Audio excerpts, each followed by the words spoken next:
Вот мы выдвинулись в Казань. Так, кто у нас тут в автобусе? Все машем. Ага. Так, остальные у нас впереди. Рафитабы, друг мой. Рафитабы, Мавчитабы, поворачиваемся. Водитель с нами прекрасный. Но он не может махать. Так, Салаватик. Ага, главный герой. Ну и, конечно же, я, друзья, я с ними, и мы вместе едем в Казань.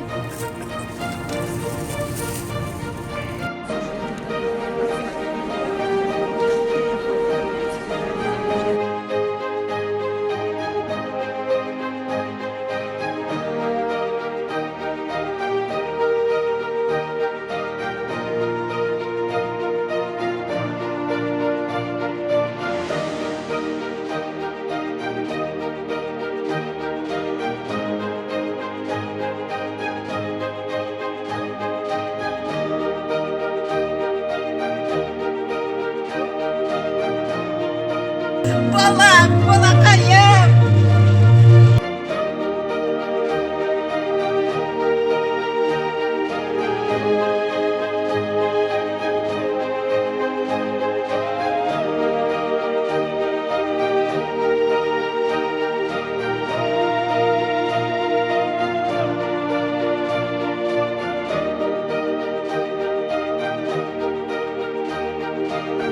Ну что вы это сделали? Мы выступили в Казани! Еще раз. Bu spektaklь там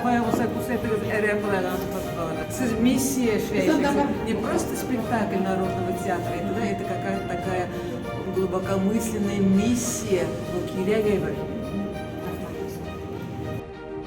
Qadrli do'stlar, sizni 26 dekabr kuni 18 soatda 30 minutda Galyasgar Kamal teatrina chaqiramiz.